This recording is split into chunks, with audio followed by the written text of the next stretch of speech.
गौरव है और मैं कांगड़ा हिमाचल प्रदेश का रहने वाला हूँ।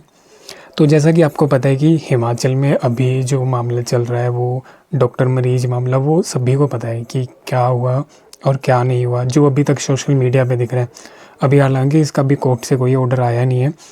तो मैंने ये वाला जो पूरा ही प्रोसीजर है, ये जो भी कांड हुआ है तो ये मैंने एआई में डाल के देखा कि एआई क्या बोलता है। तो सबसे पहले मैंने ये गूगल जेमिनी में डाला, तो आप देखना कि मैंने क्या डाला और इसका क्या सल्यूशन निकल के आया।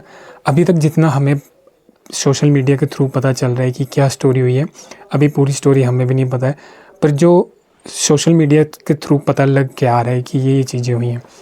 तो ये देखना आप, मैंने गूगल जेमिनी में डाला, एक गवर्नमेंट हॉस्पिटल में डॉक्टर ने पेशेंट को घूंसे मारे, पेशेंट ने भी डॉक्टर को लाते मारी। मामला ये है कि आईजीएमसी शिमला हॉस्पिटल में एक मरीज की ब्रोंकोस्कोपी हुई और उसे वार्ड में ऑक्सीजन लगनी थी।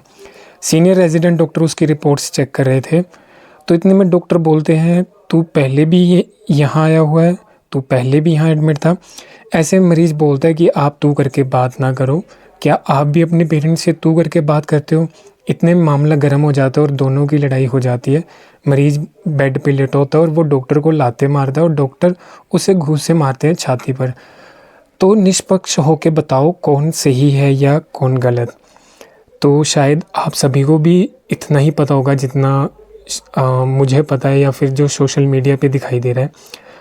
तो देखते हैं कि एआई इसका क्या आंसर देता है। तो एआई का आंसर आप देख सकते हो, ये मामला काफ़ी गंभीर है और बदकिस्मती से हॉस्पिटल्स में बढ़ते हुए स्ट्रेस और कम्युनिकेशन गैप का एक बड़ा उदाहरण है। एक निष्पक्ष अनबाइज नज़रिए से देखा जाए तो यहाँ दोनों ही पक्षों से बड़ी चूक हुई है। आइए इस पॉइंट्स में गलती समझते हैं। डॉक्टर की गलती, प्रोफेशनल एथिक्स और मर्यादा। एक सीनियर रेजिडेंट डॉक्टर से ये उम्मीद की जाती है कि वो इमोशनल इंटेलिजेंस का उपयोग करें, जुबान का इस्तेमाल। एक मरीज जो भी अभी ब्रोंकोस्कोपी जैसे मुश्किल प्रोसीजर से गुजरा हो, वो फिज़िकली और मेंटली तकलीफ़ में होता है। डॉक्टर का तू कहकर बात करना एथिकल रूप से गलत है। मेडिकल प्रोफेशन में मरीज़ को सम्मान देना पहला उसूल है। डॉक्टर एक ट्रेंड प्रोफेशनल है, चाहे मरीज़ ने लात मारी हो, डॉक्टर का पलट कर मरीज़ की छाती पर घूंसे मारना बिल्कुल गलत है, खास करके तब जब मरीज़ अभी सांस की बीमारी से जूझ रहा हो। ये प्रोफेशनल मिसकंडक्ट की श्रेणी में आता है। अब पेशेंट की गलती, वायलेंस। डॉक्टर ने तू कहा जो कि बदतमीज़ी थी, लेकिन उसका जवाब लात मारकर देना कानूनी जुर्म है। भारत में डॉक्टर्स पर हमला करने के खिलाफ सख्त कानून है। मरीज़ फिज़िकल असॉल्ट जो हुआ, मरीज़ बेड पर लेटा था और शायद गुस्से में था, लेकिन फिज़िकल वायलेंस किसी भी बहस का हल नहीं हो सकता। तो अब पक्ष देखते हैं कि क्या सही था डॉक्टर का। डॉक्टर्स रिपोर्ट्स चेक कर रहा था, मतलब वो अपनी ड्यूटी निभा रहा था। और क्या गलत था, तू बोलकर उकसाया और पेशेंट पर फिज़िकल हमला किया। पेशेंट अपने सम्मान के लिए आवाज़ उठाई, इसके लिए सही था। क्या गलत था, गुस्से पर कंट्रोल नहीं रखा और डॉक्टर पर लात चलाई, फिज़िकल वायलेंस। तो जिम्मेदार कौन? इस मामले में डॉक्टर की जिम्मेदारी ज़्यादा बनती है, क्योंकि वो एक होशोहवास में काम कर रहा प्रोफेशनल है। उसे पता है कि ब्रोंकोस्कोपी के बाद मरीज़ परेशान हो सकता है। एक डॉक्टर को डीएस्केलेशन मतलब मामले को शांत करना चाहिए, ना कि लड़ाई को बढ़ाना। वहीं दूसरी तरफ पेशेंट भी निर्दोष नहीं है, क्योंकि उसने कानून अपने हाथ में लिया। आगे क्या होना चाहिए? ऐसे मामलों में हॉस्पिटल की इंटरनल इंक्वायरी कमेटी जो जांच करनी चाहिए, डॉक्टर को प्रोफेशनल बिहेवियर की वार्निंग मिलनी चाहिए और पेशेंट को समझाया जाना चाहिए कि फ़िज़िकल असॉल्ट के लिए उन पर एफआईआर हो सकती है।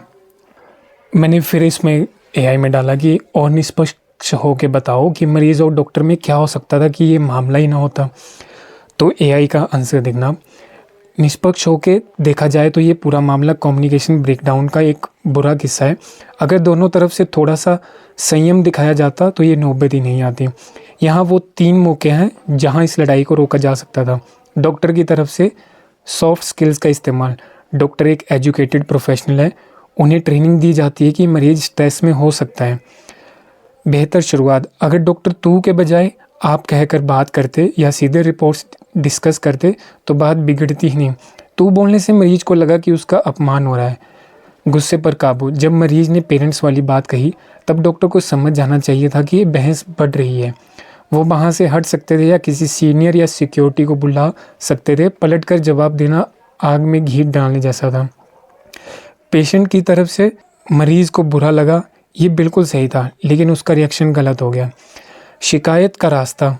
अगर मरीज़ को डॉक्टर का लहजा पसंद नहीं आया तो वो उसी वक्त कह सकता था, डॉक्टर साहब आप मुझे तमीज़ से बात कीजिए वरना मैं आपकी कंप्लेंट मेडिकल सुपरिटेंडेंट से कर दूंगा। बेड पर लेटे लेटे लात मारना सबसे बड़ी गलती थी। इसे डॉक्टर को सेल्फ डिफेंस का बहाना मिल गया और मामला बहस से बदलकर फिजिकल असॉल्ट बन गया। तीसरा मामला ये भी हो सकता है, हॉस्पिटल सिस्टम की तरफ से कॉन्फ्लिक्ट मैनेजमेंट। ऐसे बड़े हॉस्पिटल आईजीएमसी में अक्सर स्टाफ शॉर्टेज और वर्कलोड, डॉक्टर्स इतने थके होते हैं कि वो चिड़चिड़े हो जाते हैं। काउंसलर की कमी। वार्ड में ऐसे लोग होने चाहिए जो टेंशन होने पर तुरंत मामला शांत करवा सकें। अगर ये होता तो बात टल जाती। पहला सिनेरियो, डॉक्टर बोलता जी शायद गलती से तू बोल दिया, मेरा मतलब आपको दुख पहुंचाना नहीं था, मैं बस आपकी पुरानी फाइल ढूंढ रहा हूँ, मामला वहीं ख़त्म हो जाता। दूसरा सिनेरियो, मरीज के लात मारने पर डॉक्टर पीछे हट जाता और गार्ड्स को बुला लेता। इससे डॉक्टर विक्टिम बनता और मरीज पर एक्शन होता, लेकिन डॉक्टर की नौकरी पर खतरा नहीं आता। तो इसका निष्कर्ष क्या बता रहे हैं?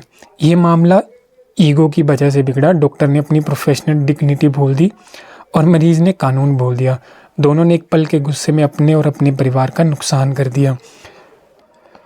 तो अब मैंने ये भी डाला कि क्या मतलब जैसे कभी कभी हमारा भी ऐसा होता है कि अगर हमारी नींद ना पूरी हो तो हम भी चिड़चिड़े हो जाते हैं, या हमने सुना है कि डॉक्टर ज़्यादा काम करते हैं तो उस वजह से भी हो सकता है, क्योंकि हमने सुना है कि गवर्नमेंट हॉस्पिटल्स में स्टाफ कम होने की वजह से भी होता है। तो मैंने एआई में वो भी डाल के देखा, क्या हॉस्पिटल में स्टाफ की कमी भी कारण हो सकता है डॉक्टर्स के चिड़चिड़ेपन का? बिल्कुल, स्टाफ की कमी इस तरह के झगड़ों के एक बहुत बड़ा और पर्दे पीछे का कारण हो सकता है। आईजीएमसी शिमला जैसे बड़े सरकारी हॉस्पिटल में वर्कलोड इतना ज़्यादा होता है कि डॉक्टर्स की मेंटल हेल्थ पर उसका बुरा असर पड़ता है। तो मेरी राय में ये मामला हमें कोर्ट के ऊपर ही छोड़ना चाहिए। देखो, हमारा काम है न्याय मांगना, तो वो हम मांग सकते हैं, पर कभी एक क्लिप देख के किसी को सही मानना, एक क्लिप देख के दूसरे को सही मानना, तो ये हमारा काम नहीं है। तो फालतू के कमेंट्स जो भी लोग करते हैं, किसी की पोस्ट देख रहे हैं तो उस पर कमेंट कर रहे हैं कि डॉक्टर को ये सज़ा दे दो, या फिर जो लोग बोल रहे हैं कि डॉक्टर को सज़ा दे दो, तो ये हमारा सज़ा देने का काम हमारा नहीं है, ये कोर्ट का मामला है, ये कोर्ट देखेगा। आपकी क्या राय है आप कमेंट में ज़रूर बताना। धन्यवाद।